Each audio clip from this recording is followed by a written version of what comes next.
Es un niño roedor. Ah, qué buena. Ya, a ver, ¿cómo están pequeños? Espero que se encuentren de maravillas. Quédense con nosotros, pero son ustedes los que se van. No soy yo, eres tú. Vamos. A ver, empezamos. Tenemos nuestra última clase. Y contigo le habremos dado la vuelta completa a todo el curso. El último capítulo de hoy es el último capítulo de Literatura Universal. El último capítulo de hoy es la última parte de la cuarta línea de tiempo. Ahora, ya, ok, Wilson, te creo si lo pones en público. A ver, te cuento, te cuento. Si hablamos nosotros de literatura universal, nosotros vamos a tener que esta es una de las partes de la línea de tiempo. Nosotros tenemos universal, tenemos española, tenemos hispanoamericana y tenemos peruana, ¿cierto? Nosotros hemos estudiado las cuatro literaturas. Quizá no las hemos estudiado en el orden recurrente. Empezamos con España, pero nosotros, en fin, hemos estudiado las cuatro literaturas. ¿Sí o no, niño roedor? Hemos estudiado literatura española, hemos estudiado literatura hispanoamericana, hemos estudiado literatura peruana, ¿sí o no, pequeño roedor? Y hemos estudiado ahora literatura universal. Hoy nos toca terminar el ciclo, terminarlo todo con la última etapa de literatura universal, vanguardismo. Entonces, hoy hablemos de vanguardismo. ¿Listo, mi pequeño? Empezamos. A ver, pequeñín, ¿qué tengo que saber acerca del vanguardismo? La vanguardia. Nosotros hemos estudiado a Federico García Lorca. Oh, sí, ya no viene. Nosotros hemos estudiado a Pablo Neruda. Claro, hemos estudiado a Vallejo. Entonces ya tienes experiencia vanguardista, pues. Hemos estudiado las técnicas de Vargas Llosa. Ah, entonces ya tienes experiencia vanguardista. Esto es como jugando. Vamos a ver. ¿Qué tengo que saber? El vanguardismo es una literatura que se desarrolla en el siglo XX. El vanguardismo nace de manera general, ¿dónde? En toda Europa. El vanguardismo tiene que ver con la Primera Guerra Mundial. ¿Por qué? Porque tras la Primera Guerra Mundial nace el vanguardismo. El vanguardismo inicia, repito, tras la Primera Guerra Mundial. Y luego, la Segunda Guerra Mundial va a influenciar también en la perspectiva de la vanguardia. Entonces, podríamos decir que la vanguardia es una literatura posbélica. ¿Qué significa? La vanguardia es una literatura que aparece después de las guerras. Eso es la vanguardia. La vanguardia es una literatura posbélica.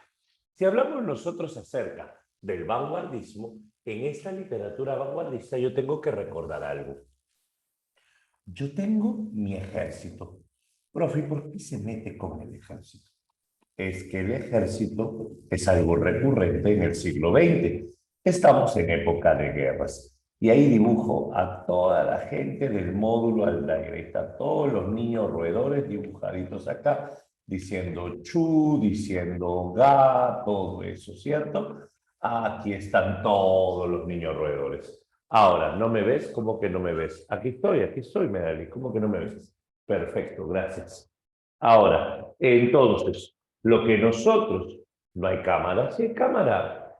Si no ves la cámara, sal y vuelve a entrar del Zoom. Sal y vuelve a entrar del Zoom, quizás se te ha desconfigurado algo, o has puesto fijar a otra persona y no al anfitrión, ¿sí? Ponle fijar al anfitrión, deja de estar poniéndole fijar a tus compañeros si es que se les prende la cámara para verlos. ¿Ya? A ver. A ver, acá sí se ve, sí se ve. Claro que sí. Ya, ahora. Sí, vamos, vamos, vamos. Te cuento. Si hablamos nosotros acerca de esto, mira, mira, mira, mira, mira. Yo acá tengo, yo acá tengo, yo acá tengo a todos los niños alrededor del salón a ir. Aquí adelante, montado en su caballo, está Aldair con su estandarte en la mano, dirigiendo a todo el salón Villarratón. ¿Listo? Ahora, un detalle. Atrás, siempre hay uno que se queda hasta atrás, ¿no? Vigilando.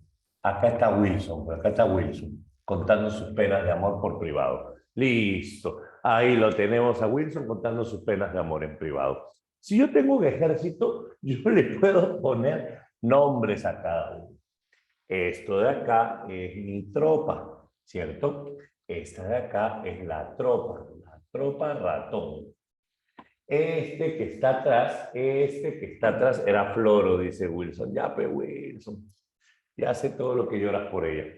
Ese que está atrás va a ser Wilson, la retaguardia. Ah, el que está atrás vigilando y avanzando se le llama retaguardia. Anderson quiere ser comandante y quiere ser rey, dice. Ya, comandante caído, vamos. Y este que está adelante, ¿quién es? Alir, dice Alir. No, este que está adelante es el vanguardia. Oh, ya. El que está atrás se llama retaguardia y el que va adelante se llama vanguardia. Entonces, con esto, tú me puedes decir que es vanguardia, ¿cierto? Con esto que te estoy diciendo, tú me puedes decir precisamente que es vanguardia. Vamos, inténtalo. Con esto tú me dices, ¿qué cosa es vanguardia? Vanguardia significa lo que va adelante. Ah, ¿has escuchado de la vanguardia de la moda? Sí. ¿Has escuchado de la vanguardia de la educación? Sí. Entonces, ¿qué es vanguardia? No solo lo que va adelante, lo novedoso, lo diferente. Eso es vanguardia. Ya está. Entonces, ¿qué cosa es vanguardia? Vanguardia es sinónimo de innovación. Vanguardia es sinónimo de experimentación. ¿Qué es la vanguardia? La vanguardia es la oposición al pasado. Eso es la vanguardia. La oposición al pasado. Y si yo me opongo al pasado, ¿qué es la vanguardia? La vanguardia es la originalidad. Ahí tienes varias ideas que hemos visto acerca de vanguardia. Pero recuerda algo más. Si hablamos nosotros de vanguardia, yo me voy a oponer al pasado y a todos los del pasado. ¿Sabes lo que significa eso? Significa que yo voy a innovar, romper el pasado. Esto lo vimos con la generación del 27. Se llamaba afán iconoclasta. ¿Y si su? El afán iconoclasta es el afán de ruptura. El afán iconoclasta es matar a todos tus dioses, oponerte a todo lo pasado, romper todo lo que estuvo antes. A eso se le va a llamar afán iconoclasta. ¿Estamos bien? ¿Qué más vamos a tener nosotros aquí? Aquí, en esta etapa, vamos a tener sobre todo algo importante. Aquí vamos a tener aportes y técnicas. Si tú quieres recordar vanguardismo, tienes que recordar cuáles son las técnicas, cuáles son los aportes de vanguardia.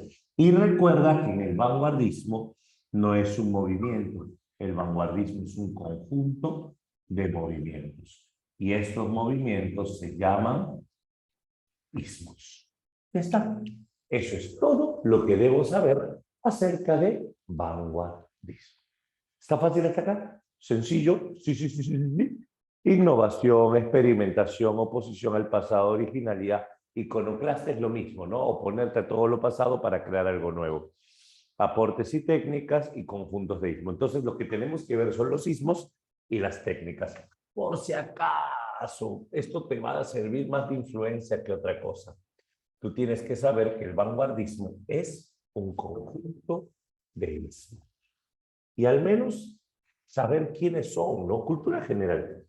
¿Cuántos son los ismos de vanguardia que tengo que conocer? ¿Cuáles son los ismos de vanguardia que tengo que conocer? Para Europa del siglo XX de inicios, solo son 6, ¿correcto? Repito, para Europa del siglo XX de inicios, solo son 6. ¿Listo? Ya posteriormente, en América, o bueno, posteriormente no, ya lo hemos estudiado porque nosotros hemos hecho el curso a la inversa.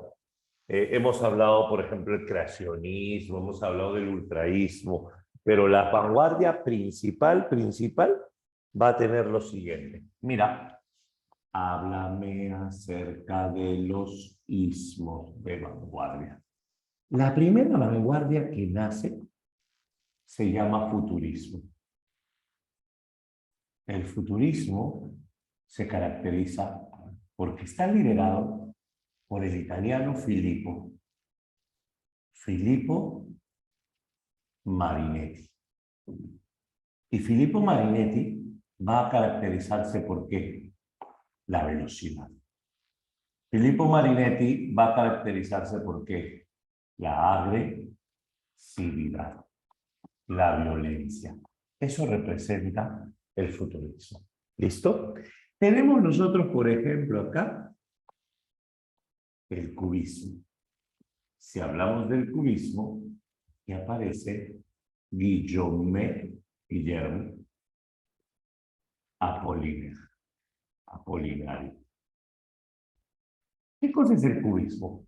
Cuando tú dibujas un cubo, tú lo puedes ver por varias caras. El cubismo tiene que ver con los múltiples puntos de vista. El juego de narradores, por ejemplo, es cubista.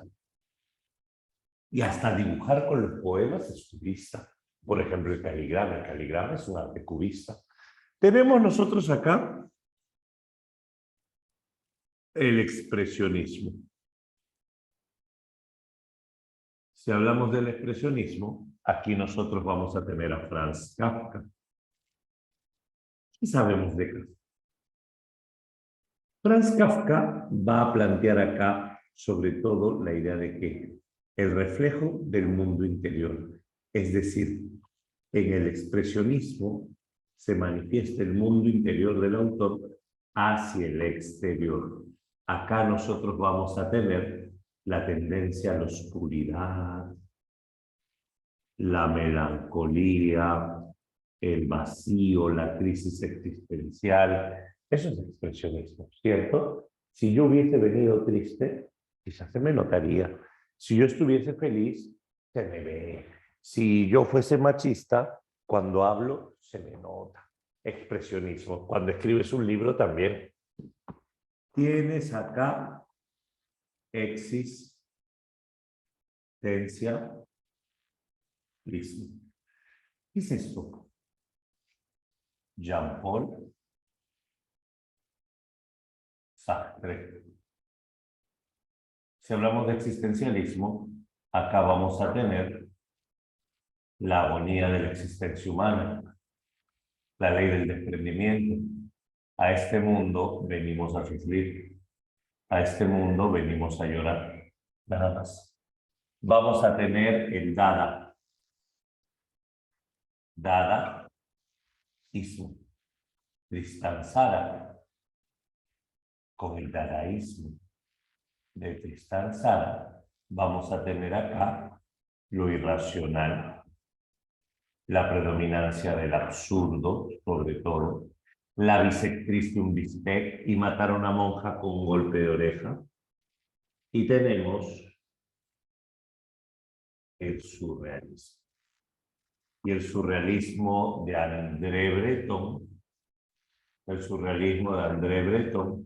va a estar representado sobre todo por la importancia del psicoanálisis en la literatura, lo onírico que lo hemos visto hace tiempo, que tiene que ver con los sueños, lo lúdico, el punto del subconsciente.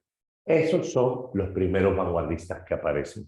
Futurismo, cubismo, expresionismo, existencialismo, dadaísmo y surrealismo. De estos 6, ¿cuál es el que más va a influenciar en América?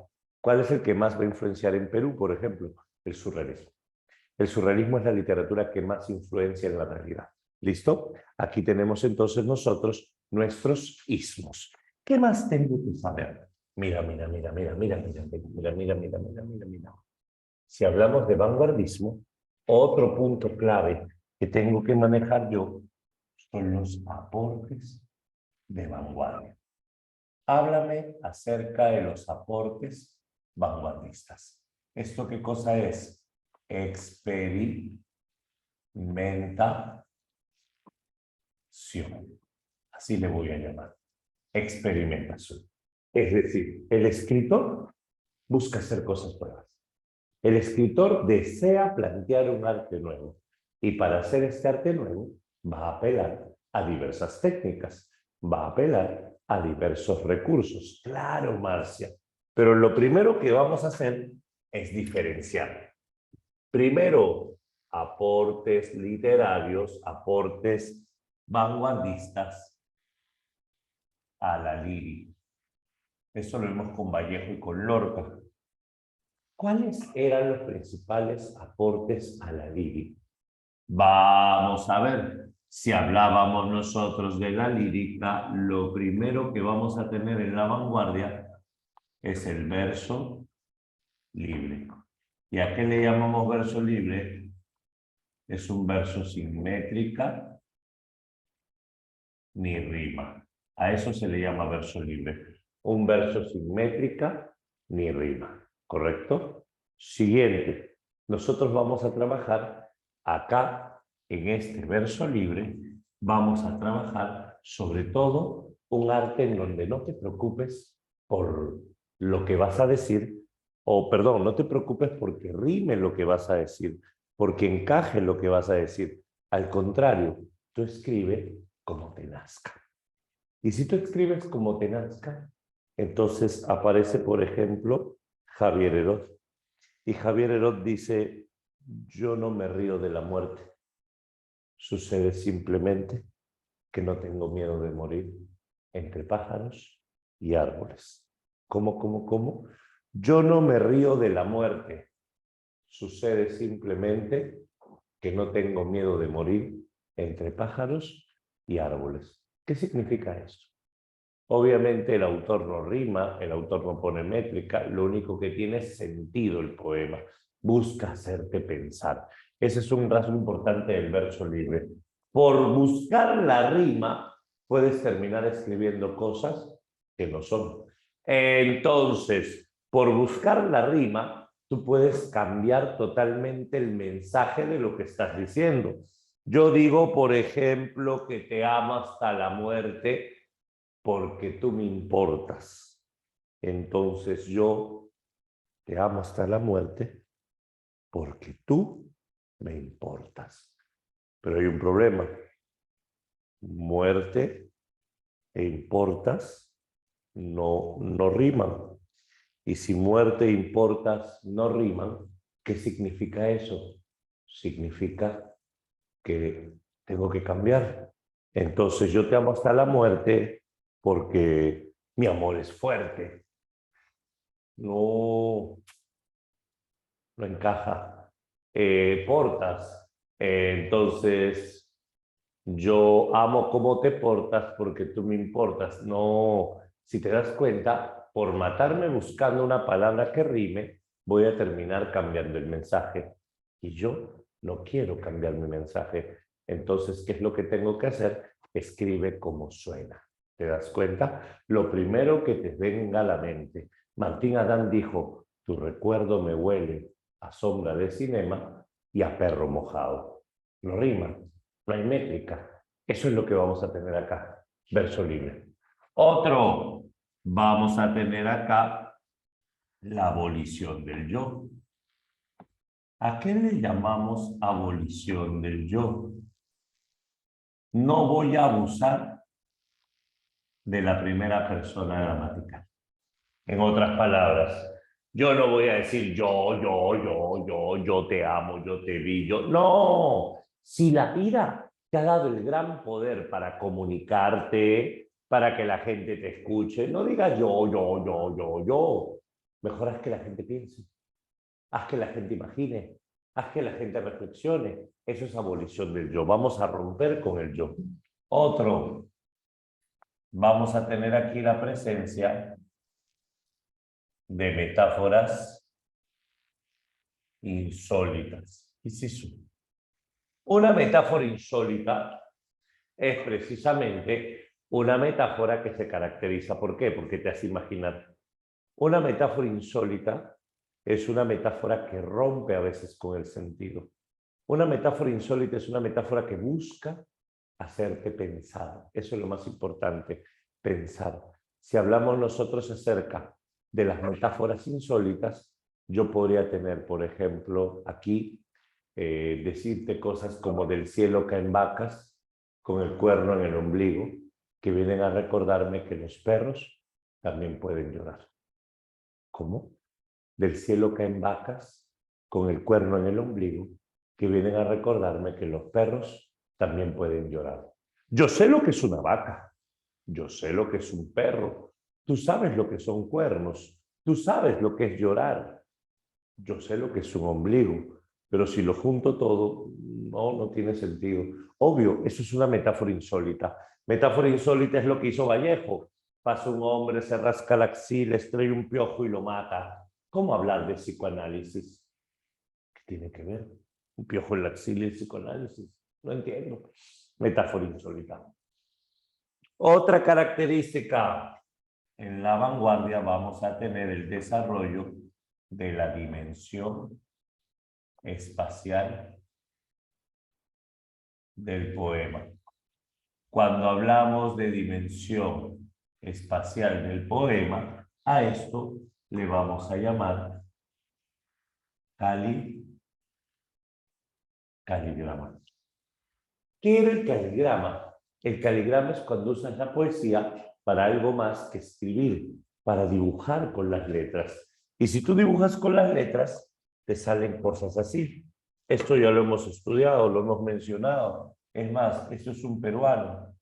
Y tu cabeza y tu ojo y tu pico y tu cuello, cuello, cuello, cuello, cuello. Tú, mi pájaro de papel que te has atado a la tinta y mi plume que te has atado a la pata, pata, pata, pata, pata, pata, pata, pata, pata, pata, de mi mesa. Se llama poema en forma de pájaro y las palabras dibujan un pájaro. Claro, en tu caso sería poema en forma de roedor, ¿cierto? Poema en forma de roedor. Me aquí que me dicen niño rata porque digo chu y digo ga y al final yo soy un roedorcito, algo así, por ejemplo, podemos crear un poema en forma de pericotín, en forma de ratón, ¿cierto? Algo por ahí. Eso sería la lírica. ¿Se entiende la idea? La lírica tiene que ver con innovación. Ahora, ¿con quién compite la lírica? Fácil, la lírica compite contra la música, las canciones. Y es acá en donde la vanguardia lírica va a tener pues cierta representatividad, pero en realidad son más los escritores vanguardistas que vamos a mencionar. Pero el primero que tengo que hacer es hablar de la narrativa o las novelas. Y eso es lo que voy a hacer a continuación. Dime, hasta aquí, ¿está clara la idea de vanguardismo? Cuéntame, cuéntame, cuéntame. Sí, sí, sí, sí. Vamos, perfecto. A ver, le tomo foto porque ahí no está. Un segundo, un segundo.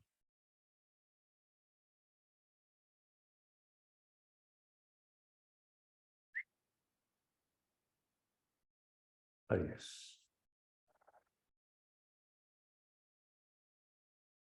Ya está. Listo. Permíteme para borrar. Y vemos la segunda parte. Uy, Alir no me dejó mota. Uy, Alir no me dejó trapo. A ver, un segundito. Voy a pasar la voz al Alir que se me salió del costado. Dame un segundito, por fallar. No veo ningún trapo.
Ya está, perdonen, perdonen, perdonen. Ya está todo listo. Faltaba un trapito. A ver. Ahora sí, borramos todo. Igual ya le tomé la foto, como siempre se la mando al Dair, no te preocupes.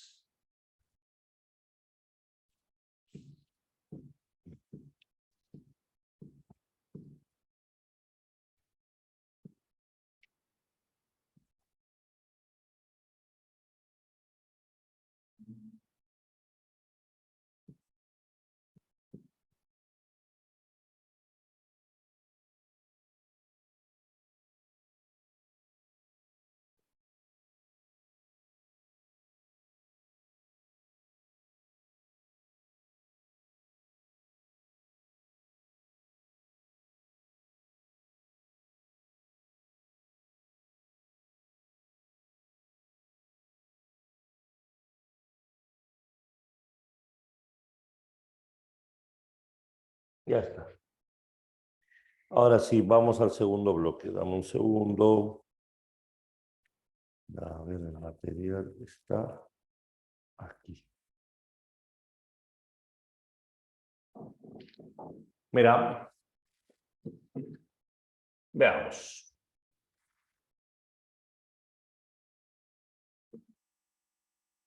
Si hablamos nosotros acerca de aportes de vanguardia, es fundamental para nuestro examen analizar los aportes narrativos.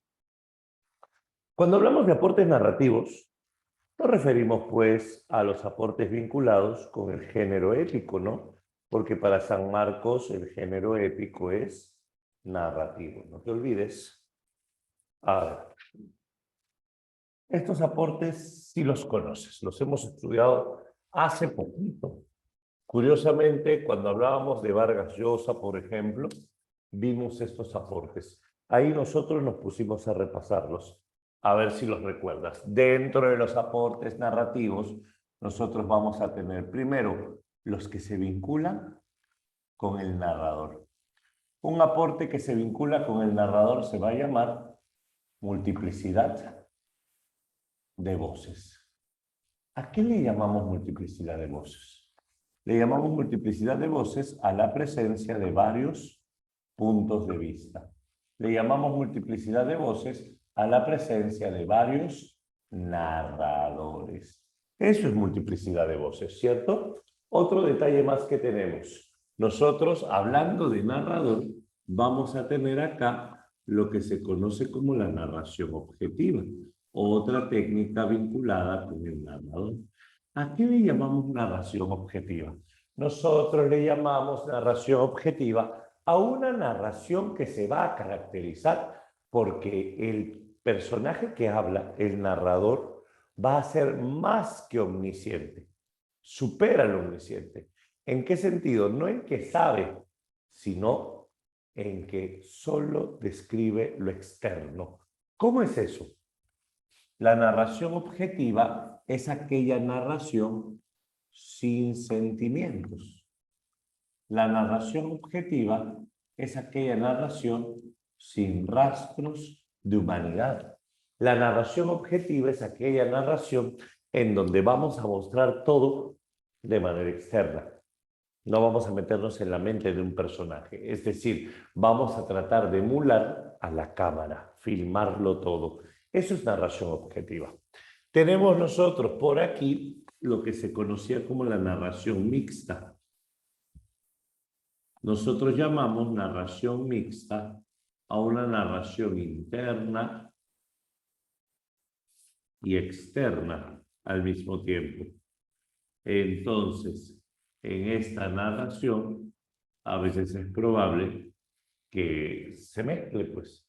En esta narración, a veces es probable que se confunda. Por ejemplo, si yo comienzo una oración diciendo, por la mañana todos los estudiantes se conectan a la plataforma Zoom. Cuánto frío que hace en la ciudad de Lima. Me siento fatal y con dolor de cabeza. El tutor enciende su micrófono y saluda a cada uno de ellos. No voy a prender mi cámara para nada.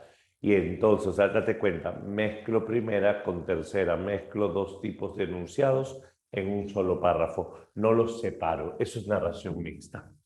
Si hablamos del tiempo, aquí tenemos el desorden lógico. Así le vas a llamar. Desorden lógico y cronológico. ¿Qué es el desorden lógico y cronológico? Significa, claro, es un ejemplo, significa que vamos a quebrar el paso del tiempo, vamos a romper el paso del tiempo. Y esta forma de romperla se hace a través de técnicas como el flashback. El flashback es el retroceso temporal, la mirada al pasado. Es decir, ves un personaje, por ejemplo, de 20 años y en la página siguiente el personaje tiene 5 años. Hay un flashback, retrocede rápido. Pero no solo flashback. Acá también vamos a emplear técnicas como el in media res.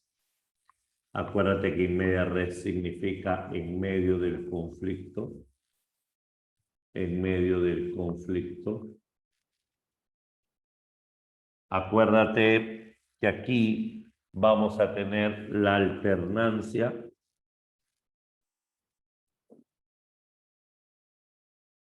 Si hablamos de alternancia, es cuando tenemos historias paralelas. ¿En qué consiste esto llamado alternancia? Te voy a contar varias historias y todas te las voy a contar a la vez. Entonces tú coges el libro, primer capítulo te cuento una historia, segundo capítulo te cuento otra historia, tercer capítulo otra historia y así las vas mezclando y al final tú tienes que reconstruir. No es fácil, ¿cierto? Y entonces, ¿cómo uno esas historias? A través de los vasos comunicantes. ¿Qué es esto? Vasos comunicantes, precisamente es el nexo entre las historias. Obviamente, cuando hablamos de vasos comunicantes, estamos hablando de cómo yo te cuento la historia de un personaje, luego te cuento la historia de otro personaje y resulta que los dos se conocieron. Ahí tenemos un vaso comunicante. ¿Te das cuenta? Y resulta que este es primo de este. Ahí tenemos un vaso comunicante. Cómo unir historias que se parecen, sobre todo diferentes, más diferentes. Otro detalle que vamos a tener. Dentro de los aportes de vanguardia, nosotros vamos a tener acá lo que se conoce como la técnica del iceberg. La técnica del iceberg es el dato escondido. Cuando tú ves, por ejemplo, el iceberg sobre la superficie del agua, lo único que tú estás viendo es pues una punta, un pedacito, pero en realidad el cuerpo del iceberg es gigantesco. Lo mismo pasa. En la novela yo te doy un pedacito, en el libro te doy un pedacito, y conforme vas leyendo, obviamente, poco a poco van apareciendo otros conceptos. Eso es lo importante que vamos a tener. ¿Qué más tenemos acá? Aparte de esto, una técnica muy usada, monólogo interior. ¿Qué es el monólogo interior? El libre fluir de la conciencia. ¿Y en qué consiste este libre fluir de la conciencia? Cuando, por ejemplo, tú estás pensando y tu mente ya voló lejos. Cuando, por ejemplo, tú estás pensando en lo que vas a hacer mañana y ya pensaste en lo que vas a hacer, qué vas a comer, qué es esto, tu mente comienza a distraerse. Pero lo curioso es que cuando tú haces un dato escondido, no siempre el dato escondido va a tener orden. Al contrario, el dato escondido va a caracterizarse por un eterno desorden. Eso es algo importante que vamos a tener. Libre fluir de la conciencia. Ya está. Ahora sí, con estos aportes podemos recordar algunas cosas. Te voy a plantear ideas de quiénes son y volviendo del receso lo trabajamos, ¿ya? A ver, por ejemplo, si hablamos de la vanguardia europea, dentro de esto vamos a destacar la figura de Franz Kafka. Si hablamos de esto, Franz Kafka va a ser un escritor expresionista, nostálgico, sombrío, oscuro, y lo más importante es que no lo conocían.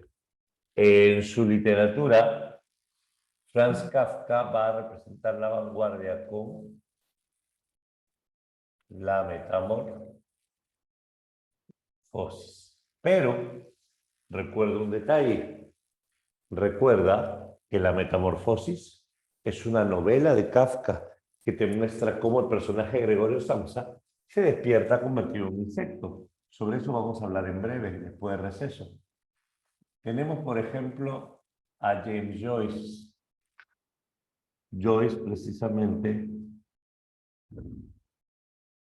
es el padre del monólogo interior. Cuando tú lees a Joyce, todo lo que lees está en monólogo interior. El monólogo interior es el libre fluir de la conciencia. Y Joyce es autor de una novela llamada El Ulises.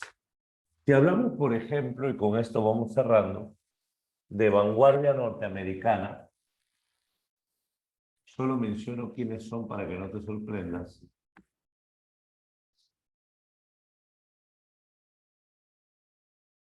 Si hablamos, por ejemplo, acerca de la vanguardia norteamericana, lo primero que tengo que considerar es que nosotros aquí, dentro de esta literatura, vamos a tener Europa como modelo y luego Estados Unidos. Y en Estados Unidos aparece un grupo de escritores. Se llama Generación del 27. A ver, recuerda lo siguiente. Nosotros hablamos acerca de la generación del 27, una generación vanguardista. Si hablamos, por ejemplo, de la generación del 27, hemos hablado en España. La literatura española hemos hablado de Lorca. Y alguien que conoció a Lorca y que influenció mucho a Lorca va a ser un escritor de la generación perdida. Y si hablamos de la generación perdida norteamericana, aquí nosotros vamos a tener autores como William Faulkner,